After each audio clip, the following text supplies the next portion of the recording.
Hello, namaste and good morning. This is RJ Parima and today we're going to talk about very interesting topic for another episode of Wellness Ke Nuskhe. With me is Dr. Sujit Paul, coach, mentor and author for renowned companies in India and across the globe. Hello, good morning sir. Hi, fantastic. Badhiya. So, this one topic that we probably just keep at the back of our lives because daily stress, routine, we are stuck, and nurturing our soul. Soul is a topic that not everybody really understands, but let's talk about soul and nurturing our soul. So, soul ya Atma, the topic that you have, this is the most important and most powerful topic in the life of any one of us. Why so? Because if you don't understand your entry into the mother's womb, your action in this life, and your pathway of movement, how you will take to the next movement, then you don't actually lead a nice, good, fruitful life. Neither you actually take the next life in a right way. So soul is something which is inherent in the body, the mind, the physical body, and the universe put together. And if you can understand the perspective of soul and the journey of soul, then you not only lead a nice life here, but you actually enjoy this life and your lives ahead.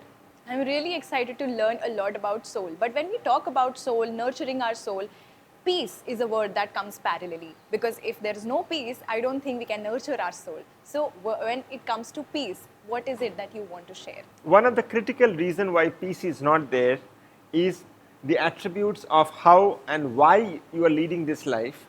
And the reason why peace is not there is maybe because of your past lives. So in your past lives, if you had a not so happy journey, then the outcome of not so happy journey is a dis-peace in this life as well.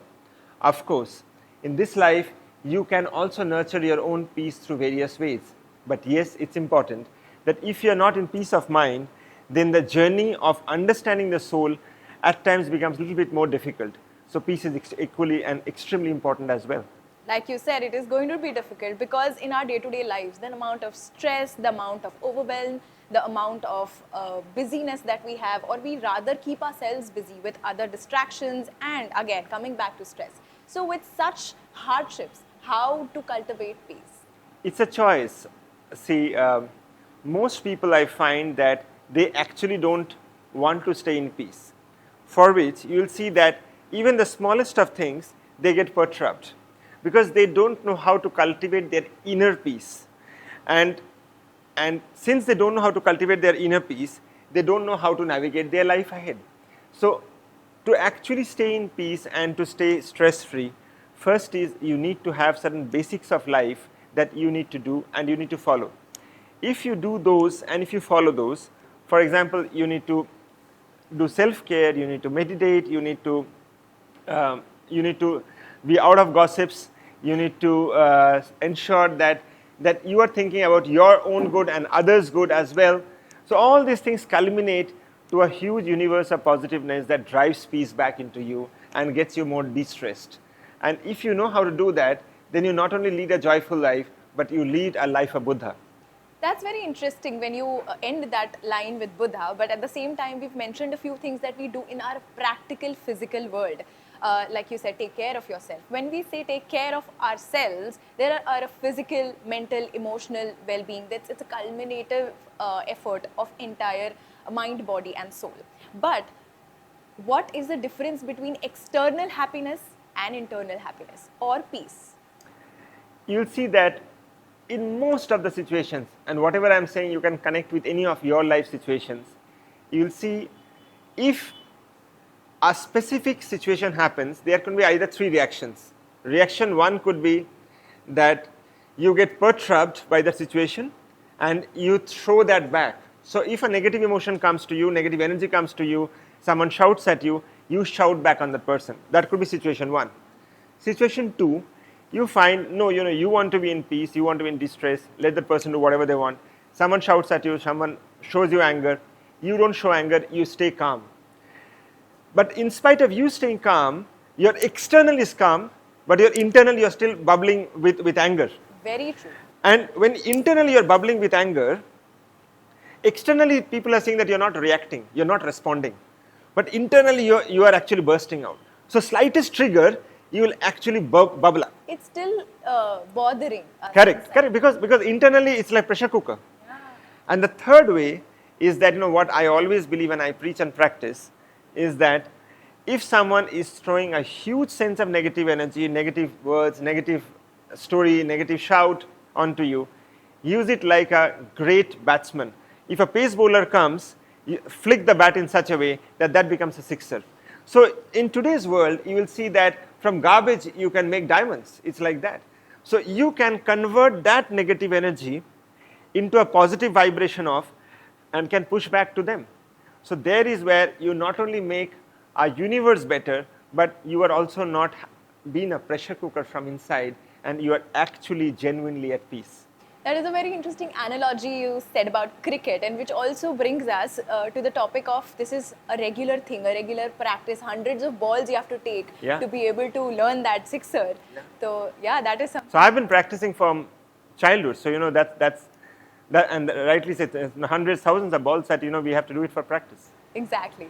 And while we're talking about nurturing our soul and keeping ourselves happy and at peace, it also comes with purpose of life, because a lot of times if we do not have a purpose, it's very easy for us to move to the negative energy. Yes.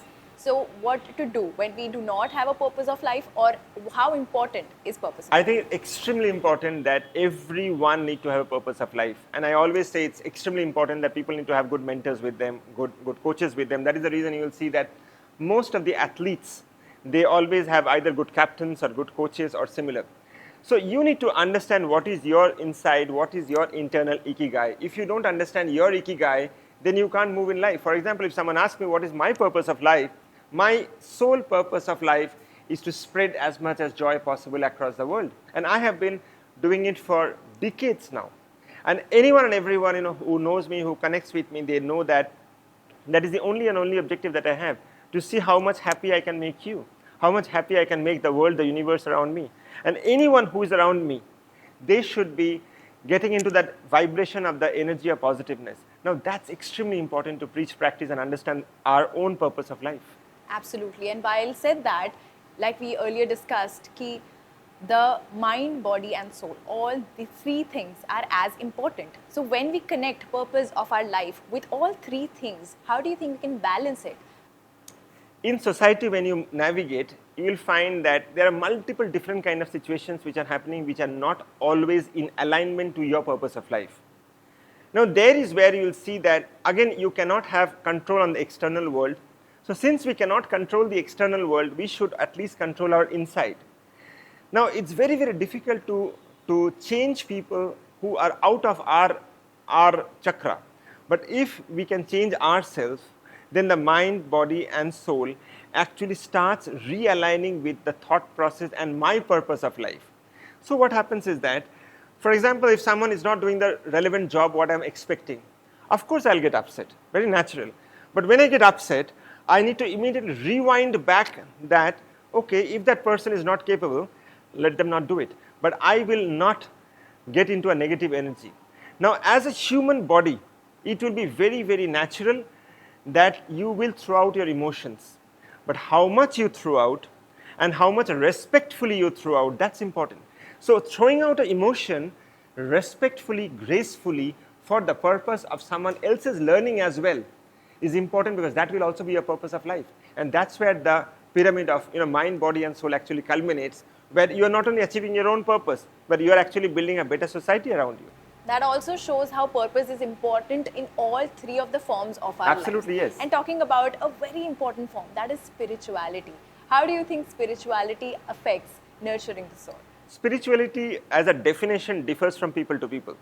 For me, spirituality does not mean only going and praying in a mandir or a church or a mosque or a gurdwara. For me, spirituality means my karma that I'm doing, my hard work that I'm putting up. That is spirituality for me. For me, I believe that spirituality is an outcome of all the hard work that I put. And this spirituality as a definition, when people say prayer and dhyan, for me it may not be only prayer and dhyan, it may be my karma and my gyan. So my karma and gyan actually culminates into prayer and dhyan. So my prayer and dhyan and my karma and gyan actually gets culminated. So that is spirituality for me. And if somebody out there who does not believe in spirituality, would you like to tell them something, or at least something that they can, because like you said, that was very interesting angle or perspective per se, where you say it's not just about prayer or dhyan or visiting a temple. So how to look inside, and when I mean by looking inside is spiritually. When we look inside, we always look for either meditation, or we just want to stay calm, or maybe just sometimes you don't have anything to do. So in that case, how would you say something to someone who really wants to get into spirituality but doesn't know where to start? That's what I said. The definition of spirituality differs from people to people. Correct. For me, the definition of spirituality is how best I can perform the work that I'm doing. That's spirituality for me. For a pujari, the spirituality is how best he can do the puja in the temple. For me, that's not spirituality. For me, spirituality is that can I give the best performance output what I'm expected to do? And when I'm doing that, can I be as ethical as possible? Can I be as genuine as possible? Can I be in the right pathway of life? Now that karma, being a karma yogi, for me is spirituality. That's what I said. For me, the definitions are very, very self-centered towards having an enjoyable life and building a better society all around. Now, if I can do the best of output, what I'm expected to, and then I can combine that with meditation, then I can combine that with prayers, then if I can combine that with gratitude, then if I can combine that with the entire facet of my professional world, that's called spirituality. Spirituality is not about going and doing prayers and doing wrong things to others. Spirituality is about doing prayers in the right way of what work you are supposed to do. Even if you do that, then that's the actual outcome of spirituality for all of us. That is very beautifully put. And talking about nature of our soul, or talking about spirituality, it seems for a lot of people that while we are going through so many hardships of life, while we are struggling to just feed ourselves in different forms, our families, it's really hard to nurture our soul. Then it just sounds far-fetched or gyan per se. So how would you help a person like that, or with a thought process like that, navigate through hardship, and how it is important to nurture the soul parallelly while you are struggling? There are lots that depends on your past lives and past lives. Since I do PLR for many, many years, I have seen that your past lives actions becomes an outcome of this life. But yes, that you are in this life and universe have worked in such a way that we should forget the past life. It's so much important that in this life, to culminate and to ensure that you reduce your hardships, you work as diligently as possible. Stay as positive as possible. Do not do harm to others. And when you are navigating this life, you also try to understand that whatever is your karma of past life is actually the outcome of this life, and this life's outcome will be the next life. Of course, this life, a portion of next life. So there is where you need to understand that even if someone is going through hardships, they can work to reduce those hardships, provided they change their mental frame and they actually work physically on that. Unfortunately, I find that people think that they would mitigate the hardship, but they are not willing to work 20 hours a day. If they're not working 20 hours a day or 16 hours a day or 14 hours a day, how they can assume that they will mitigate hardships? So only by a thought of mitigating does not happen, that action is equally important. And once they go through that, and once they also practice good sense of karma, good sense of meditation, good sense of self-care, good sense of self-love, love all across, then by default the stress factor starts coming down. That is very interesting. While we talked about people who did not have a choice and are suffering through hardship, the other question is to the people who actually believe in modern societal terms, where they would completely focus on the productivity part of it rather than focusing on the nurturing of the soul. Where there is a choice about this and people are aware and choose that, what would you like to tell those people with the thoughts of modern societal terms? The definition of modern society is again very, very ambiguous. For example, if someone feels that productivity is always a priority at work, of course, yes, at work productivity have to be priority. That is the reason I told that I believe in karma extremely hard. So karma in terms of my work life, in terms of my professional life, in terms of my mentoring, coaching, etc. that I do. So their productivity have to come. So for example, if I'm mentoring someone, they have to come out of the problems that they are facing, and only then they would take me as a great mentor or coach or counselor for them. But on this journey, we cannot forget the roots. And the roots are the soul, the Atma, from where we actually all emancipied. Now that's important. Now there is where maturity comes into action. Maturity is that, of course, you have to run fast. You have to be productive. But along with that, you have to stay on the roots, that your soul is the base for everything, and you need to keep elevating your soul by doing all the right kind of activities. Absolutely. I think while we're talking about so many positive things and so many direction of actions or choosing choices or decisions, a lot of people do not want to talk about this or do not even want to be aware about it. I do believe self-reflection and being aware of how you act, how you think, how you decide.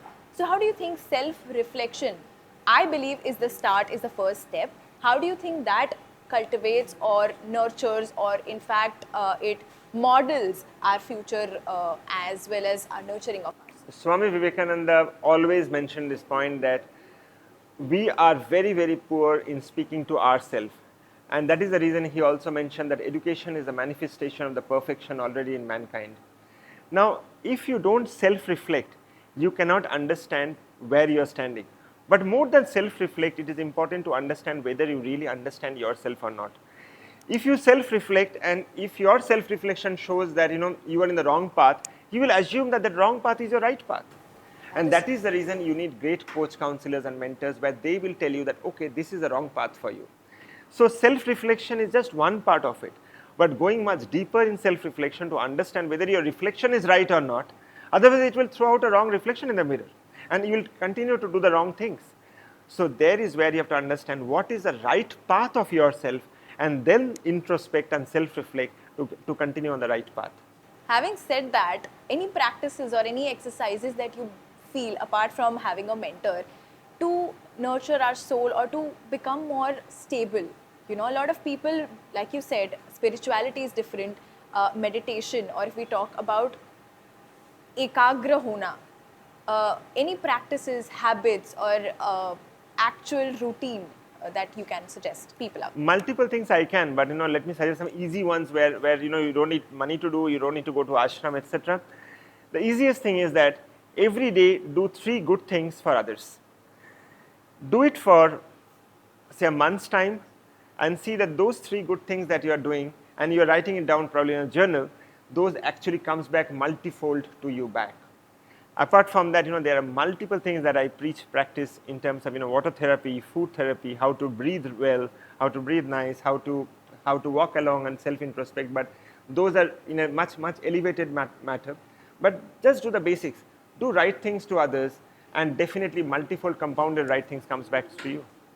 Well, that brings me to a very, very important word: forgiveness. Now, like you said, a lot of people get affected, they react. A lot of people don't react, but they get affected. And a lot of people carry that burden for a long, long time. If they have a lot of resilience, they might have that pressure cooker building for a long, long time. How forgiveness is really, really important, and how it plays a role in our self. Extremely important, but easier said than done to press the Control-Alt-Del button. So most of the times you will see that if you are perturbed or anything, you blame someone else. That it's for them that this situation is there. It's very easy to blame others. Yeah, very, very easy. But the day you feel that no, it is not they who have agitated you, it's not they for whom you are perturbed, then you feel that it is you and you only who is a detrimental factor for that. So moment you feel that no, it is not he or she, your mother, father, husband, wife, brother, sister, it is only you who are accountable for it, then you will not have so much amount of grudge on someone else. Your grudge comes because there is a mismatch of expectations. True. So when mismatch of expectations comes, then all those issues comes, and all the turmoil comes in between. But moment we all practice that it is not they for whom we are at a problem, it is we ourselves for what we are at a problem, then this whole equation of forgiveness becomes much diluted, and you don't have grudge on someone else. If you really practice this every single day, right from today, that even if you are at work, your boss is not at a fault. You are at a fault if there is a problem. If you are at home, your parents or your spouse is not at a fault. You are at a fault if there's a problem. If you're on the road, streets, etc., if there's some problem, others are not at a fault, you are at a fault for that. I'm not saying that you need to get into a fault for yourself. I want you to understand that it is you who is in totality the maker of your destiny. If you understand that, then you understand that you are the only maker of your destiny, and it's not someone else. And then the whole equation of forgiveness will not come, because then only person that you need to be forgiving is yourself, and you will be happy always. But sir, like you said, it is very easier said Yeah, than absolutely. done. So are you saying that should we not have expectations? Because I know that's the next thing that anybody would think, right? Ki, how easy it is to know that yes, this is not right to be angry at somebody. It is important to forgive, but yet people can't. So are you saying should we not have expectations? Because that is very natural, living in a society with people in different relationships, and even workspace, you have certain kind of expectations, and that is very natural, because I don't think world can function without that. But if there are expectations, there are going to be disappointments. Absolutely, yeah. So what is the key here from the journey, from forgiveness till not having expectations, and then to be able to bring ourselves at that calm? The critical key is that, see, as a human body, you will always have expectations. Even if you come to a restaurant, you'll have expectation, you'll have a warm cup of tea. Just an example. Yeah. But there is, where you need to preach and practice and be a Zen.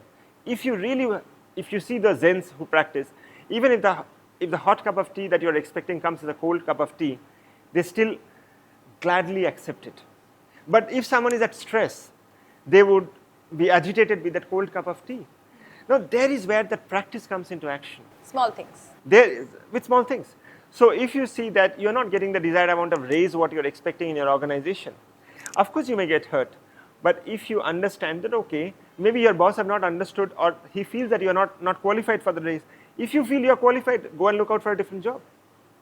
If you feel that your family is not going good with you, maybe they are right from their end and you feel you're right from your end. So both of you must be feeling right from your. So there is where you need to feel, okay, if things are not going good, part with respect and not with a grudge or disrespect. Now, once you start preaching and practicing that, you'll see every situation of life, even if expectations are there, but you will not get hurt to that extent, because you are trying to do a self-care, and you are maturely understanding that by only expecting, you are expecting, but the person may not be aligned to your expectations. Now, it's easier said, but the point is that it is also doable. It is only doable if you believe in this and if you practice it on a daily basis. So from what I've understood is you can have expectations, but you can have a detachment, a sense of detachment. And make a very thin layer of butter on that. Yeah, don't put too much butter on that expectations. Yeah, because moment you have more expectations, you're bound to get hurt. Because you are in a society where you cannot control your heart to that level. So the easiest way is that have a clear sense of detachment, where the expectations will be there, but it have to be in as minimal levels as possible, and you have to have very strong mind control on that. So it is not wrong to have expectations. It's of course, because you're a human being. Yeah, absolutely. So while we are talking about being a human being, we do have a lot of relationships, all kinds of relationships, good, bad, and they do affect us. But how do you think they really affect us while we are on the journey of nurturing our soul? First of all, you must understand every human being, every situation, every animals, every plants that came to our contact have come for a reason. And there is some reason of the past for which in this life you have touch based all those people, all those animals, even in this place where we are sitting. So when you nurture the soul, and if you understand the depth of nurturing of that soul, you will understand that that person have come for a purpose. And once that purpose is there, and once you have moved towards that purpose, then that purpose and your purpose, once it gets mingled up and mixed, then an outcome of that purpose comes. Now, if you are matured enough to understand that okay, that person may also have a shelf life, how much they would be in contact with you. Now, this is something that everyone needs to understand. Now, it may happen that after 3 years you are leaving the job, maybe your shelf life was only for 3 years, that was there, and you are destined to go somewhere else after that. So, and that can happen with relationships or with anything similar. Now, that maturity need to come into that. People who are really not matured, they don't understand, they get into a confrontation of life. And when they get into confrontation of life, then all sorrows and laments and grudges and those kind of negative emotion comes into action. Now that comes with a lot of elevation of maturity. And while we speak about relationships, it is also important to setting boundaries. Extremely important to set boundaries and to know how to say no. That actually, can you elaborate on that? Because a lot of people might know that not being able to say no and wanting to say no. I mean, I do know that firsthand because I'm learning that. I'm learning to say no. It's really hard for me to say no. Setting boundaries also makes you feel guilty. No, it does not. It all depends on your maturity levels. I think a lot of people struggle with this. So they are learning. Yeah, because they have not done it earlier. So it depends that you have to be clear what you want from life. Now in that, you may at times displease people who are very close to you. For example, there was a time in my house we used to get newspapers early in the morning, and I used to see my father and mother reading those newspapers. Now as I grew up and I continued my journey of life, I found it extremely difficult to open up the newspaper early morning and read all those trash newses of what went wrong everywhere. So you don't need to. Now if I go and convey it to my parents, they may still want to continue to read a fresh newspaper in the morning. So then there's my choice. Okay, you go ahead and read, but I de-link myself with that. They won't force you to do that? No, even if they force, I will not, because it's my journey of my soul. Because I remember going through the exact same thing, that this is very important, you should know what's happening in the world. That's the first thing. Which I don't want to know early in the morning. Because early in the morning when I wake up, my mind is fresh. The alpha, theta, beta levels are much higher, so I can absorb multiple things. I don't want to know what went wrong everywhere in the world. Rather, I want to lead a nice, blissful day. And across the day, that is the reason I don't read negative news. I avoid negative people. I avoid people who have negative thought process, etc. Now, it's so much important that you know what is good for yourself. And for that, if you have to say no, even to a near ones, it's fine. That may be a temporary problem, but in long term, that may be a good thing. So at times, temporary surgeries are good and not bad. Having said that, and about negativity, a very crucial role that is being played by social media. Of course, you can say no to newspapers, but it is really hard in this modern world navigating through social media. And of course, if you do not be active on it, you choose to cut off from it, you still are lacking a lot of things, you are not updated and you feel like you're from another world. So while we exist in a world with so much negativity and social media, and while we practice to choose to keep the negativity at bay, still nurturing our soul and this journey does get affected. How to navigate our life, and how do you think social media world contributes to our well-being and to our nurturing our soul's journey? A lot. You have Instas and Facebooks and WhatsApp groups and whatnot, Twitters and all those things. But what you would consume is up to you. If I give you a whole meal set of 35 meals with 10 sweets, you may not like to consume all the 10 sweets. Because you may feel that in spite of me giving it to you, that may not be good for you, and you may block those off.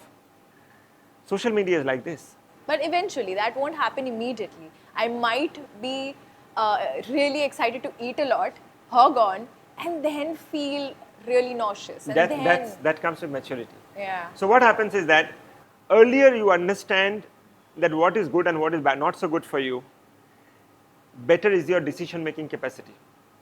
That is the reason you will see that some youngster cricketers shine very early because of their maturity and performance, and some don't. So earlier you understand the whole ergonomics of your maturity, what to consume, whether it's in terms of food, in terms of content, in terms of social media data points. It could be anything, what to consume and what not to consume and what to block. You may be in 20 different WhatsApp groups in your family. You don't need to be in so many of them just because it's free. Tomorrow, let WhatsApp tell to people that, okay, every WhatsApp group where people are there, they have to spend $100. It means many of the groups will not exist, and everyone who knows that tomorrow the $100 will go off from their bank, immediately they will remove people from their groups. So it means those are not important for you. True, that is such a fascinating perspective, and also something where we can always put a filter that I will put certain money in this bank if I am added to another group. Absolutely. That is something that we can do for ourselves. I am no more in my Don Bosco WhatsApp group because I felt that my friends speak too much toxic, and I don't need to even see those messages, because if I see, then I have to filter my mind that please don't register. Why to even get into that? You don't need to do a garbage in and garbage out. So it's your prerogative how you navigate your own life. The first thing you said about maturity, and you also said about having your own set of boundaries, own set of cultivation. Yeah. But at the same time, there are a lot of people under pressure. Even if you're mature, you can see this is wrong certain way, and it's really hard because of the pressure. And let me tell you that it's from the family. Priorly, it comes later on from log kya kahenge. It comes from the people that actually really affect you. Absolutely, yes. So how is it for a person, how important it is, or how in fact can you help this person understand who is listening to this and wants to really get out of it, or wants to at least be able to navigate their life through such societal pressures or family pressures and be able to focus on their soul? Very true. Societal pressures and family pressures at times really torments all of us, and it saps your energy out. It becomes too much to handle. At the same point of time, if you go back to the family, they don't understand, they blame you back. All these things happens. Now there is where it becomes a little difficult in countries or third world countries like India, Bangladesh, Pakistan, etc., where the societal bondage is so heavy, where even if you want to walk away from the society or walk away from the family, it's not so easy. It's easier said than done. So in that way, you have to stay back in your family, but you have to practice your neutralization, where in spite of that pressure that you are getting from your spouse or your parents or anyone, you need to build your own circle of happiness. But like you said about maturity, let's say you are mature. There is a possibility that the parents or the people that you live with are not. Absolutely. Really They will not be. Because in the journey of life, if you are elevating, if you are growing up as a soul, other one may not be. So they are at that level and you are getting elevated. So as and more you are getting elevated, so typically what would happen is there will be a difference of opinion that will start coming. And this difference of opinion keeps growing because you are elevating, you are growing, but they are not. Now there is where it's very easy to get into confrontation, but since you are elevating as a soul, you will not get into confrontation. But that still bothers. That will bother. So that's exactly why I told you the 3 principles, where the second principle I told that you may be at peace, but external peace, but inside is bothering, but you can flip it and try to change your own energy, and that's where E equal to MC square comes very strongly, where you work with your energy and that energy continues to keep and make you happy. Who do you think don't have problem? We don't have problem. We have problems. And everyone have their own family problems, their societal problems, etc., etc. But there is where you need to know how to manage everything. So when I was coming into this, I was at my work and I was getting into multiple work scenarios. Of course, there are multiple issues, but you need to know how to handle and balance everything together. While we're talking about peace and purpose of life, I believe that it is a journey and there is no destination that, oh, I'm at peace now. But I'm sure there are a lot of stories or examples of people out there who are paving an amazing path out there. So would you like to share certain examples or stories of other people, or even your own for that matter, who have at least cracked or are on a very good example of setting that tone of being at peace or finding their purpose in life? As far as I am concerned, mostly people again know who my viewers are, or people at my work, they know that I usually try to be a very composed person. So even if there is huge turmoil going, I still try to kind of stay as calm as possible, not only externally but also internally. Now that came with a lot of my kriya that I do. But more than that, it's so much important for everyone to understand that, look, you should not give your remote control of life to someone else. And you have very less or no control on your external environment, so you need to know how to control your inner self. Now, this comes with lots and lots and lots of practice and years of experience how to handle those things.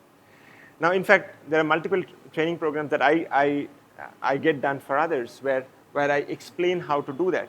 But in this whole journey, I think there's one point that I would like to mention is that understand what actually triggers your own happiness, and also understand that you've been sad, you've been distorted, you've been upset, will not really help anyone else. They will lead their own life, but you will become upset. So you need to understand that it's your responsibility to take care of your mind, body, and soul, and you need to be happy and joyful at every point of time. If you don't, then it's your own problem. It's like that. We all feel stuck in our life, and while we are on this journey, there are a lot of people who want to get here. But what is that first step you'd recommend to this person? Just first step to onboard yourself to come to this peaceful journey or nurturing the soul. The first step that I would always recommend someone to come in the peaceful journey is that ensure that you make peace with you and with others. What does it mean and how will you do it? It's that just do something that is beneficial for someone else on a daily basis.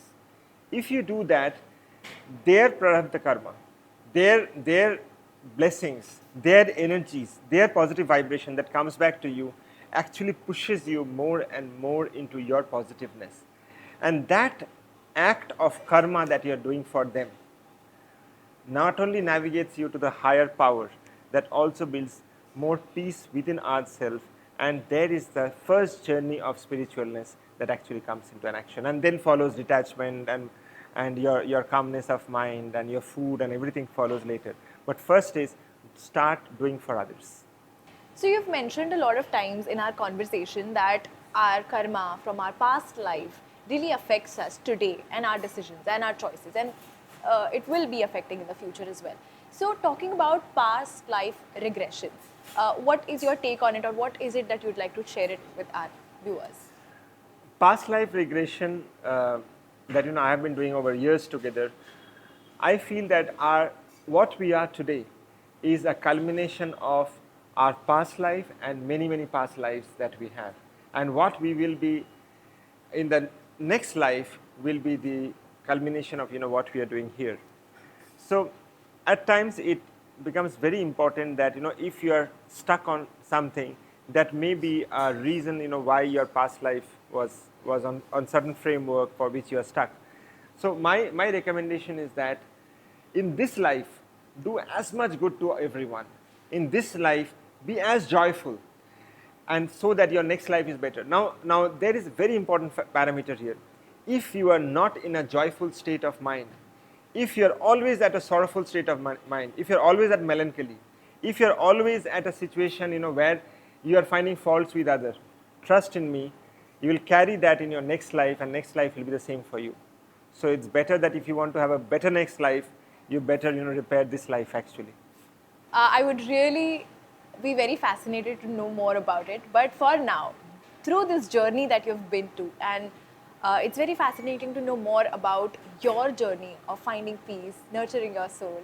Is there any profound lesson that you have learned? The most important lesson that I would like to convey is that, see, today what I am is what I was earlier in my different attire.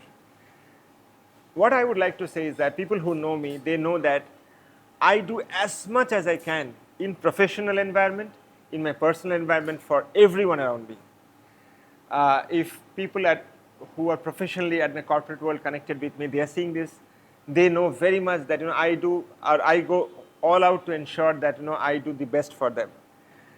At the same point of time, worldwide, whoever are working with me, and I'm a coach for them, they also know that I go all out to do for them. So for me, it's how much of touch points that I can do for everyone, and how much of that joy I can spread to everyone. And if at least few people start following these basic rules of life, the world will be a much joyful world. That is so beautiful. And concluding this episode, one piece of advice that you'd like to share with our viewers.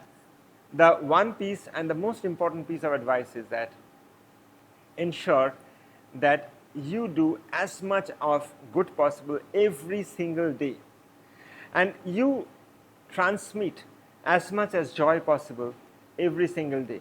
This transmission of joy that you do onto people, do onto anyone across the world, to the animals, to the plants, to anyone that you feel right, that actually multifolds and gets into a compounded joy for you, us, and everyone across the world. Thank you so much, Dr. Sujit Paul, and I would be looking forward to speak to you for other episodes as well. This was Wellness Ke Nuskhe, Nurturing Your Soul. Concluding the episode, this is RJ Parima. Thank you very much. Thank you.